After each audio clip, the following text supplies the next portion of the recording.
Hello, I'm Fast Lawyer. Today we're going to review Journey to Foundation VR, a game that was released on the Steam store today, June 7th, 2024 by developer Archact Interactive. It normally retails for $24.99. It's on a release sale 15% off. I received a free Steam key through the Steam Creator Connect program to review this game. However, I had previously bought the game for PSVR 2. I tested it out on the Meta Quest 3 using link cable on my RTX 3080. Journey to Foundation is a story-driven, choices matter adventure game, similar in style to the Telltale games, and based on Isaac Asimov's Foundation series. And while the focus certainly is on the narrative and the choices you'll be making, there are several gameplay elements as well, including shooting, climbing, solving puzzles, and using your unique mentalic abilities or your ability to read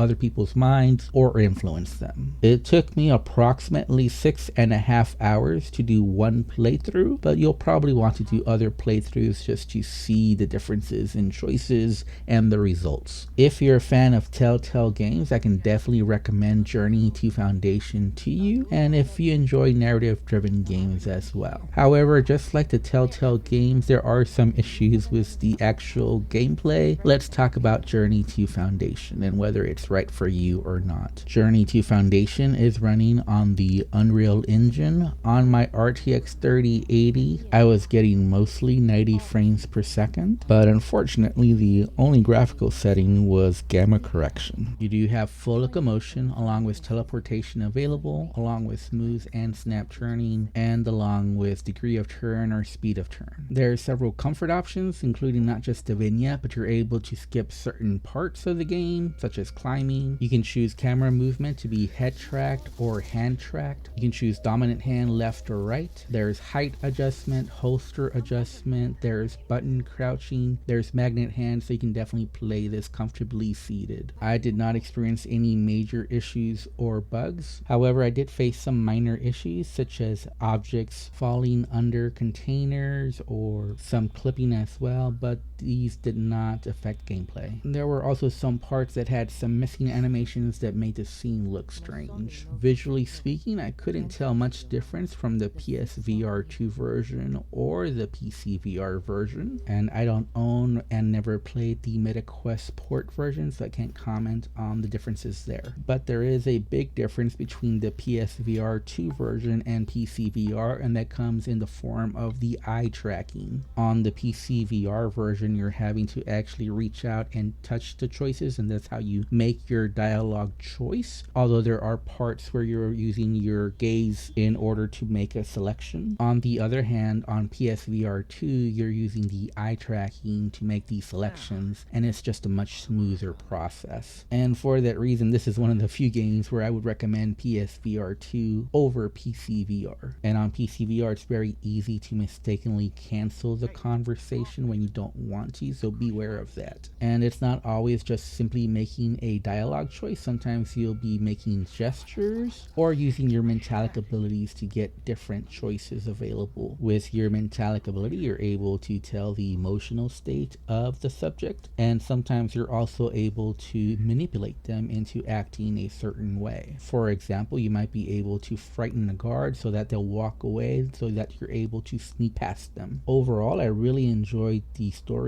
in this game. It's full of intrigue, and there's some very difficult choices to make along the way, although at times it does feel like you're cheating because you're able to tell the emotional state, so you kind of know when they're lying. However, even then, I will say there's lots of twists and turns along the way, so just because you're able to tell the emotional state doesn't mean that you know everything that's going to happen, because you certainly do not. There's also lots of lore behind the story. There's lots of written text to read. You have a whole encyclopedia where you can look up the different subjects being brought up. So not only is the story rich and the choices impactful, but also the voice actors did a great job overall. There's over 90 fully voiced characters in this game. The sound mix was great overall, although there were times where the voices would clip or just stop as another action was starting. I enjoyed the musical soundtrack as well. I thought it fit right into this sci-fi theme of the story. So the story, the sound mix, the voice acting, the musical soundtrack are all the best aspects of this experience. However, just like the Telltale games, the gameplay is where this experience does fall short, and there's definitely more than a few shooting sequences in this game, and the shooting is not terrible, but it's not good either. Your weapon basically has 3 modes that you can upgrade: your shotgun, your automatic weapon, and your sniper mode. Your weapon can overheat, and so you do have kind of like a automatic reload when that happens. You can also two-hand the weapon for extra stability, but you really don't need to do that. Enemies will go in and out of cover, and really the only strategy here is for you to get behind cover as well. If you stay out in the open, you'll probably die. And as long as you stay behind cover and are on target, the shooting sections are pretty easy. Some enemies will have shields and they'll be difficult to get at, but you can use your metallic abilities to bring them down. All of that is on cooldown. You also have a multi-tool available, and that'll be used for simple puzzles. There is this repeating puzzle where you have to connect the cubes. That's a simple puzzle, but it does get a little repetitive towards the end of the game. Besides the corridor shooting sections and the simple puzzles, you also have some very simple platforming where you're climbing, and this is just as simple as following along to where you're supposed to climb. Sometimes you'll just need to find a switch in order to release the ladder to be able to climb it. All the climbing sections in this game are skippable though. I was not a big fan of the climbing sections of the game, not just because it's very simple, but I did fall from the ladders more than once. The good news is that the checkpoints in this game are pretty generous for the most part. Now, as far as the visuals, obviously these aren't the best in PCVR. A lot of the elements in the game are pretty basic. For example, the lockers just have low resolution textures, very simple art design. The weapon model looks very generic, but the good news is that there's lots of varied scenes, although most locations do look pretty washed and muddy without the best lighting effects. And character models and animations are just barely passable for this type of game. It'll definitely remind you of those old Telltale games. So definitely the gameplay and the VR interactions are the weak point of this experience. The inventory system in particular is pretty bad, where this highlighted box just spawns in front of you and the item goes in it. But this is a narrative focused game, and that's where this game shines. The world building, the storytelling, the lore, your choices feel impactful, and while sometimes it's very easy to make a certain choice, you'll definitely be caught in some choices that are very difficult to make. The voice actors did a good job, and the sound mix overall is good enough. But like I said, if you're not really into the Telltale game series, if you're looking for a lot of action, this might not be the game for you. You'll also have to look past several VR interactions not being as smooth and polished as they should be.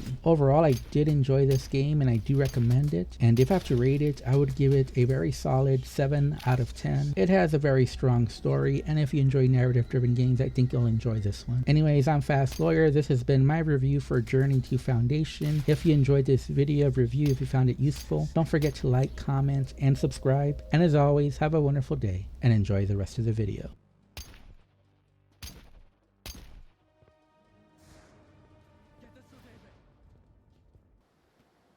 Allow me to walk out of here alive, and the Ardent will be indebted to you. Don't waste this opportunity, Imperial. Don't listen to him, Ward. He's playing you. We need to kill him before he can hurt anyone else.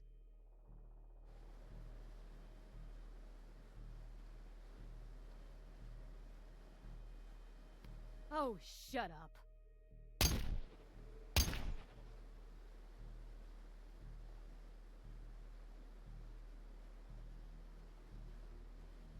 It's over. I thought I'd feel better with Groke dead, but... I don't know. Someone needs to lead the Ardent. It might as well be me. Fix the mess I caused. Good luck finding the Foundation, Ward.